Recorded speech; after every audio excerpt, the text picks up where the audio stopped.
Greetings, fellow souls. It's been a long time no see. It's the first time I've done a video this year, so it's been a while. I'm trying to solve the mystery of an Atari ST music program called Audiosculpture. It's kind of mod tracker that has some interesting MIDI capabilities. And I have found that for the most part, original copies of this are impossible to source. Yeah, what we're running here is the 1.5 version, which was kind of it's kind of like a cracked version. Now this is the 1.5 version. Now the thing that I'm trying to show here is how the program seems to run differently between my 1040 STE computer, which is what we're currently running it on, and the difference that it has when running it on my 520 stfm. Yeah. Now for the most part I'm just going to say that if you want to actually create things and save your work, it's impossible. Not quite sure what it is, but it is completely impossible.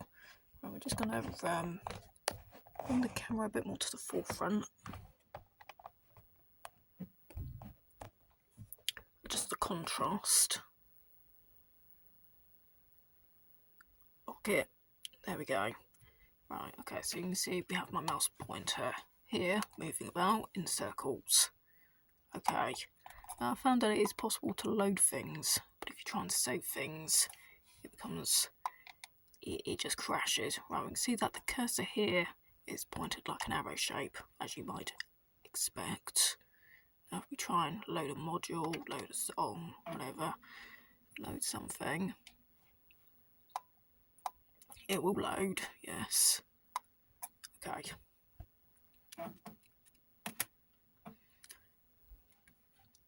Let that do so. Okay, still okay. Pointer is still looks like a pointer. Okay. Right, so we're just gonna bust in a sequence.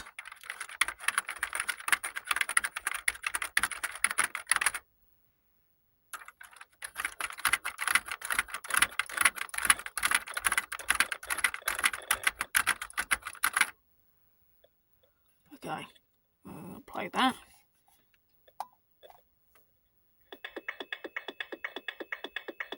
And if we could put it into MIDI mode, you can actually send that into data.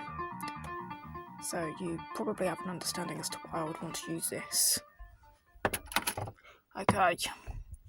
Now, problem is, when we try and save our work, we do get problems. Okay, watch. We're gonna save module, save song. I'm trying to save a song, save the song, which is the same as the module minus the samples.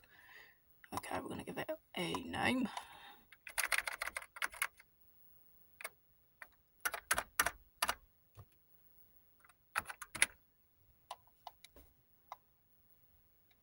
Okay, whatever. Right. Generally what you do, you have to right click with the mouse button in the hopes that you'll save the song and they give a name, and it says, are you sure? You can click yes. Okay. Now I'm going to watch the screen, but we also have our little indicator LED here. Right, okay. Right, so we're going to hit yes. Now when that indicator is on, it means that there's always a disk operation going.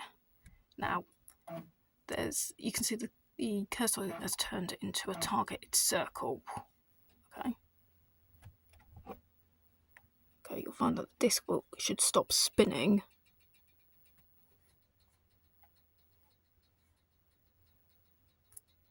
Okay, it shouldn't be loading, it's meant to be saving.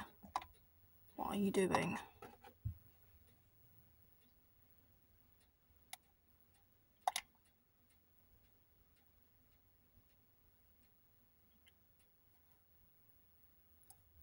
And there we have it. My cursor's turned into a circle.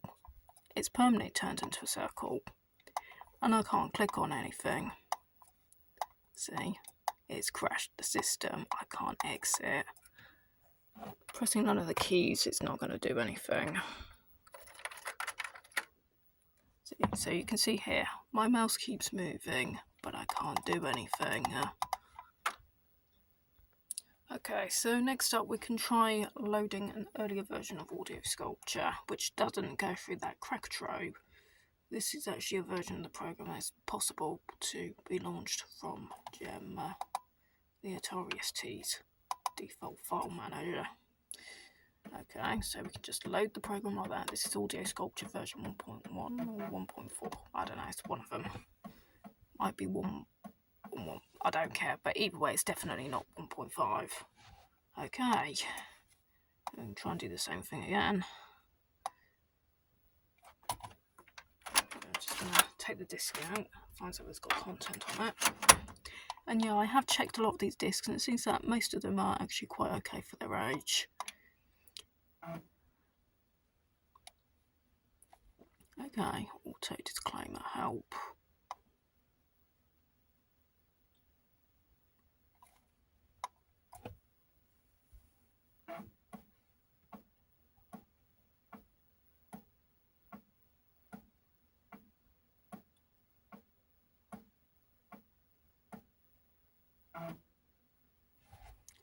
Okay, we can exit that.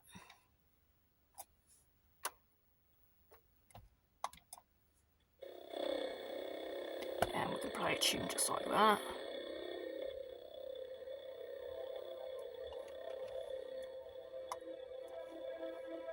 Might try and save that as a song.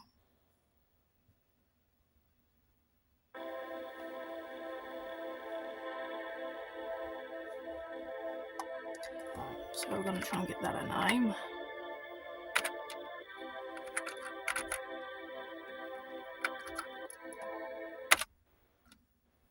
Okay, we can hear our disk operations.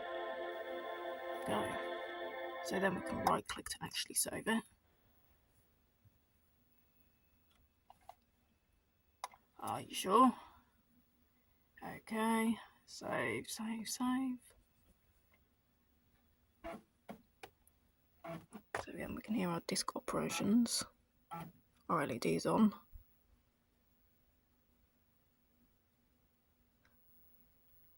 But when the disk stops spinning, the LED is still on. We've still got that annoying round-shaped cursor, and it's completely stuck. We also see the graphics buffer is just gone and put on itself, but now it's just actually completely frozen. So one thing I can say is that using any version of Audiosculpture on an Atari ST1040's STE enhanced with the stereo output jacks on the back has proven to be very much fail-worthy. Right, now we're going to move on to the 520 stfm, and we're going to reveal some very interesting differences. Okay, now we're going to be running it from the gem of the 520 stfm. Here we go. Okay, can we just open this?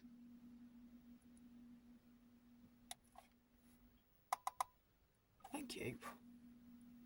Okay. Loading custom software. Here we go. Busy bee. Okay, I didn't even want to run that. I wonder if it's a memory limit. Okay, we're going to try version 1.5. I'm switching this on. I'm going to be going for the boot version. I could have possibly thought that I remembered making something in this tracker and saving it to disk, and I think this was when I had only the STFM and before I acquired the STE. So now that I've been terribly stressed lately, and that does really make your memory less reliable. Here we go. It appears to be loading. It'll probably say that I haven't got enough memory to actually load a module though, so okay, we're going to just try something.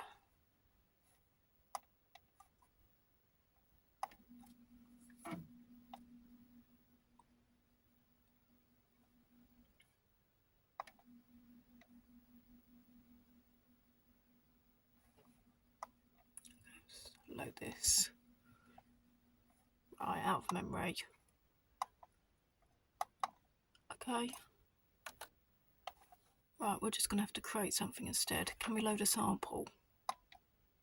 Actually, we don't need to load a sample. We can just create one, can't we? Right, we'll just bear with me. Okay, right, we're going to try loading a sample. So far it's done that. It's not crashed. We do have some odd looking graphics down here, but it's probably because I'm working in a very low memory environment. Let me just turn that volume up a bit.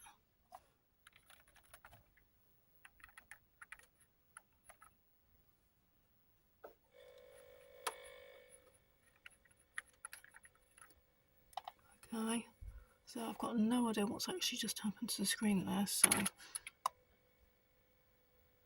like I said, it's probably because I'm working in a very low memory environment and it's probably cracked software, so okay, let's see if it'll actually save. I just want to save a file. Okay. I'm going to try typing in a name for our new file. No backspace.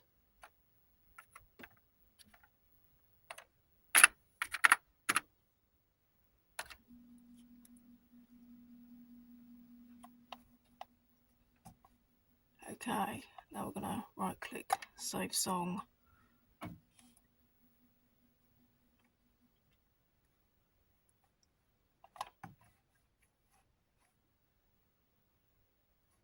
Oh, it looks like this is crashed as well. How the hell did I make all those new files then?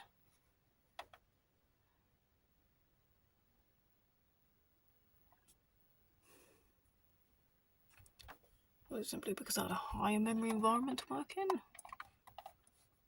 when I had the Aries module installed? Gosh, help me if my memory's going insane.